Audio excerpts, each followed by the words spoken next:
మరి కాన్స్టిపేషన్లో చాలా మటుకి మోషన్ ప్రాబ్లమ్స్ ఇవన్నీ ఉన్న వాళ్ళకి ఇంకో మంచి రెమెడీతో అయితే సార్ వచ్చేసారు. మరి సార్తో మాట్లాడదాం. నమస్తే సార్. నమస్తే సార్, మన లాస్ట్ టైం వీడియో చాలా మంది ట్రై చేసి వాళ్ళందరికీ సక్సెస్ కూడా అయింది. కానీ అది డే బై డే వాడుతున్నప్పటికీ మనకి చాలా మటుకు మనం శుద్ధీకరణ చేసుకోవాలి సార్. బికాస్ మనం తినే ఫుడ్ అలా ఉంది, జంక్ ఫుడ్ తింటాము, ఇంట్లో కూడా కెమికల్స్తో ఉన్న ఫుడ్ అయితే తింటున్నాం కదా సార్. మరి వాళ్ళకి ఏదైనా ఒక మంచి రెమెడీ, ఎప్పుడు వాడినా కూడా సక్సెస్ అయ్యేటువంటి రెమెడీ చెప్పేసేయండి సార్.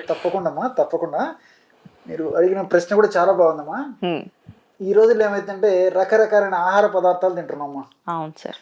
తినకూడనివి తినవచ్చా తినకూడదని ఆలోచన చేయకుండా ఏది పడితే అది, ఎక్కడ పడితే అది, ఎప్పుడు పడితే అప్పుడు తినేటువంటి పరిస్థితి ఏర్పడిందమ్మా.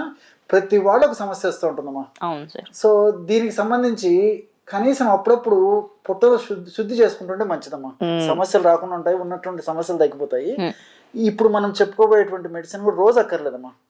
3 మాసాలకు ఒకసారి, 3 నెలలకు ఒకసారి, 3 నెలలు చాలమ్మా. 3 నెలలు వరకు దాని ప్రభావం ఉంటుంది. 3 మాసాలకు ఒకసారి చేస్తుంటే ఎటువంటి అనారోగ్యం లేకుండా ఆరోగ్యంగా హ్యాపీగా ఉంటారమ్మా.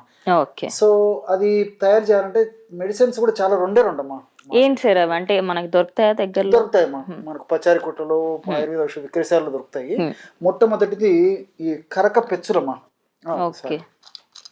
మొట్టమొదటిది కరక పిందెలమ్మా. అనేక వీడియోల్లో నేను చెప్పడం జరిగింది. కరకాయలు, కరక పెచ్చులు మాత్రం చాలా మంది తెలియకపోవచ్చమ్మా. కరక పిందెలమ్మా. పిందెలు అంటారు. పిందెలు అంటే చిన్న చిన్నవి, కరకాయలు పెద్దగా ఉంటాయమ్మా. ఇప్పుడు ఇవి కరక పిందెలు. సో ఈ కరక పిందెల్లో చాలా అద్భుతమైనటువంటి ఔషధ శక్తులు ఉన్నాయమ్మా.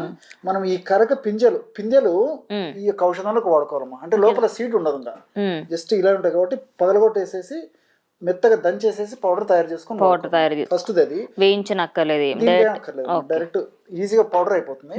కరక పిందెలు చూర్ణం. రెండవది అది సునాముఖి అమ్మా. మరి ఇట్లానే డైరెక్ట్ తీసుకోవచ్చా సార్ వీటిని? ఎస్ అమ్మా. మనకి సునామికి ఈ విధంగా ఆకు ఎండినటువంటిది మార్కెట్ లో దొరుకుతుంది. మనం ఈజీగా పౌడర్ తయారు చేసుకోవచ్చు. మిక్సీ వేసేస్తే పౌడర్ అయిపోతుంది.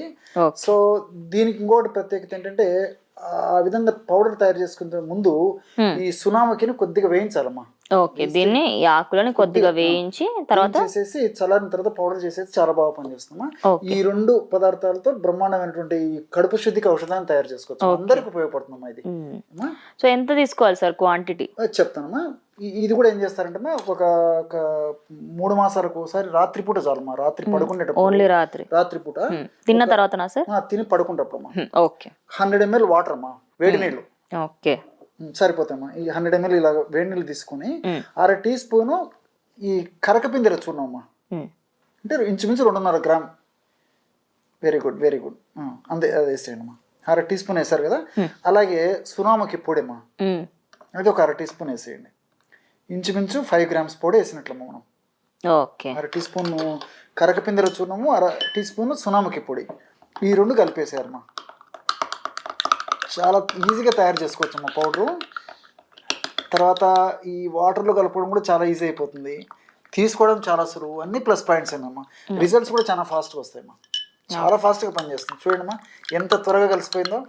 కరకపిందెల చూర్ణము, సునామికి తయారు చేసిన సునామికి కలిపి తయారు చేసుకున్నటువంటి 2 చూర్ణాలు కలిపి తయారు చేసినటువంటి ఔషధాన్ని మనం నీళ్ళలో కలిపాం కదా, వేడి నీళ్ళలో ఔషధం రెడీ అయిపోయింది. ఈ విధంగా తయారు చేసుకున్నటువంటి బ్రహ్మాండమైనటువంటి ఈ పుట్టశుద్ధి పానీయాన్ని రాత్రి పడుకునేటప్పుడు సేవించాలమ్మా. వేడి నీళ్ళలో ఈ విధంగా వేయాలి. గోరువెచ్చగా ఉన్నప్పుడు తాగాలమ్మా. Very good. కాఫీ టీ తాగినంత వేడిగా ఉన్నటువంటి పద్ధతిలో మనం కొద్దిగా సిప్ బై సిప్ తీసుకోవచ్చు. కొద్దిగా ఎక్కువైనా తీసుకోవచ్చు అమ్మా. మనం తీసుకోగలిగితే ఎట్లయినా తీసుకోవచ్చు. ఆ విధంగా తీసుకోవడం వల్ల ఉదయం లేచిన వెంటనే దాదాపు ఒక 4-5 సార్లు విరేచన అవుతాయమ్మా. చాలా అది ఇంకా దాన్ని సీరియస్ గా తీసుకోకుండా అవుతున్నాయనండి ఆగిపోతే పొద్దున్నే బాగా 4-5 సార్లు విరేచన అవుతుంటాయమ్మా. క్రమక్రమంగా ఆ దోషం అంతా తొలగిపోతుందమ్మా. సార్, అంటే ఇప్పుడు కాన్స్టిపేషన్ అనేది చాలా మట్టుకి సిమ్టమ్స్ వేరే ఉంటాయి సార్. సో మనకి సిమ్టమ్స్ ఎలా తెలుసుకోవచ్చు సార్? అంటే కాన్స్టిపేషన్ ఉంది ఇప్పుడు, అంటే మోషన్స్ కూడా చాలా మందికి 1-2 సార్లు వచ్చినప్పటికీ డే మొత్తం వాళ్ళు కంటిన్యూస్గా వెళ్తూనే ఉంటారు. దాన్ని కన్సిడర్ చేయాలా? లేకపోతే కొందరికి ఫ్రీక్వెంట్గా అంటే 10 నిమిషాలకు ఒకసారి వాష్రూమ్కి వెళ్తూ ఉంటారు. మరి అది కాన్స్టిపేషన్, సీరియస్ కాన్స్టిపేషన్గా కన్సిడర్ చేయాలా? 2 కాన్స్టిపేషన్ అమ్మా. 2 చాలా మంది లేక ఏదో 2-3 సార్లు మోషన్ అయ్యేవాళ్ళు నాకు బాగుంది, నేను బాగా ఫ్రీ అవుతుందని చెప్పేసి కాబట్టి ఇవి రెండు కాన్స్టిపేషన్ అమ్మా. మీకు ఒక చిన్న ఇది చెప్తానమ్మా, సందర్భం వచ్చింది కాబట్టి, ఎందుకంటే చాలా మందికి తెలియదు కాబట్టి ఆ డౌట్ 10 మందికి ఉపయోగపడుతుందమ్మా. క్లారిటీ వచ్చేస్తుంది. సమయానికి విరేచనం కావాలి కాన్స్టిపేషన్ లేదంటే. రెండవది ఏంటంటే విత్ ఇన్ సెకండ్స్లో అయిపోవాలమ్మా మోషన్. మూడవది ముక్కి మూలిగి ఇబ్బంది పడేటువంటి పరిస్థితి ఉండకూడదు. ఓకే, అర్థమైంది సార్. నాలుగవది కొంతమంది ఏం చేస్తారంటే మోషన్ కూర్చున్నప్పుడు స్టార్టింగ్ లో కొద్దిగా గట్టిగా వచ్చేసి తర్వాత ఫ్రీగా వచ్చేస్తుందమ్మా. వాళ్ళు ఏమనుకుంటుంటారు, నాకు మోషన్ ఫ్రీగా అవుతుంది అనుకుంటే అది కూడా కాన్స్టిపేషన్ అమ్మా. ఓకే, చాలా మంది తెలియదు ఇది. Okay okay. సో ఇన్ని ప్రాబ్లమ్స్ ఉంటాయి. ఒకే కాన్సిస్టెన్సీ రావాలి, మోషన్ కూర్చున్న వెంటనే ఒకటే పద్ధతిలో అయిపోవాలి. అప్పుడు లోపల ఏం దోషం లేదని అర్థం అమ్మా. తర్వాత రెండోది ఏంటంటే మోషన్ కూర్చున్న తర్వాత పాన్ మీద నీళ్లు వేసినప్పుడు ఈజీగా ఫ్లష్ అవుట్ అయిపోవాలమ్మా, అది అంటుకోకూడదు. మోషన్ కూర్చుంటప్పుడు ఎక్కువ శబ్దం రావడం కానీ, అందులో చీము బంక జిగురు ఇలాంటివి కూడా రాకూడదమ్మా. ఓకే, అట్లా అవన్నీ వచ్చినా కూడా అది కాన్స్టిపేషన్ ఉంటేనే అట్లా వస్తుందమ్మా. ఇలాంటివన్నీ ఉన్నప్పుడు కాన్స్టిపేషన్ ఉంటుంది. నేను చెప్పిన లక్షణాలు ఇంచుమించు 199 మందికి ఉంటాయి. అవును సార్, అంటే ఇవన్నీ నిజంగా చాలా మందికి తెలియదమ్మా, చాలా మంది తెలియదు. అందుకే మనం వాళ్ళలో 199 మంది ఈ మలబద్ధక సమస్య, కాన్స్టిపేషన్ సమస్యతో బాధపడుతున్నామా. కాబట్టి మీరు అడిగిన ప్రశ్న చాలా మంచిది, ఫార్మర్ కూడా చాలా మంచిది. కాబట్టి ఒక 3 మాసాలకు ఒకసారి ఈ విధంగా కడుపు శుద్ధి చేసుకుంటుంటే కరెక్టే సార్. కొంతమందికి ఏమైతుందంటే 4-5 సార్లు కాకుండా ఇంకొకసారి ఎక్కువ సార్లు అవుతుంటుంది. వాళ్ళు ఏంటంటే ఏందబ్బా అని గాబరా అవుతారమ్మా, ఎక్కువ సార్లు అవుతుందని చెప్పేసి. ఎప్పుడు వద్దనుకుంటే అప్పుడు మజ్జిగమ్మా, గ్లాస్ మజ్జిగలో కొద్దిగా ఒక 1/2 చెంచా కానీ 1 చెంచా కానీ పంచదార వేసుకుంటే అవుతుంది, ఇమీడియట్ దగ్గర దీని విరుగుడమ్మా. ఓకే, సో ఎక్కువ అయింది అనుకోండి మళ్ళీ టెన్షన్ పడకుండా తాగేస్తే. మాకు చాలా బాగా మోషన్స్ ఎక్కువ ఇబ్బంది అయిన దేశంలో మజ్జిగలో జస్ట్ కొంచెం పంచదార వేసుకున్న తర్వాత సరిపోతుంది. ఇదే మెడిసిన్ అమ్మా. కొంతమంది ఇంకా నాకు పూర్తిగా అవ్వలేదు, ఇంకో కొన్ని రోజులు ఒకసారి అవుతే బాగుంటుంది అన్నప్పుడు రెగ్యులర్ గా ఇప్పుడు ఈ రోజు నైట్ తీసుకుంటారు కదమ్మా, రేపు నైట్ కూడా తీసుకోవచ్చు. 2 రోజులు కంటిన్యూస్ గా తీసుకోవచ్చు మాక్సిమం అంతే. తర్వాత మళ్ళీ కనీసం ఒక 3 మాసాలు గ్యాప్ ఇచ్చి వాడుకుంటుంటే సరిపోతుంది. ఇవి కూడా చాలా బాగా పనిచేస్తామా, కడుపు శుద్ధి అయిపోతుంది. ఆల్రెడీ మన ముందు వీడియో కూడా చాలా మంది చూడడం జరిగింది సార్. సో చూసారు కదా, మనకి గోరువెచ్చని నీళ్ళలో మనం ఈ టిప్ని ఫాలో అవుతే ఖచ్చితంగా మనకి కాన్స్టిపేషన్ నుంచి అయితే మనం దూరం అవ్వచ్చు.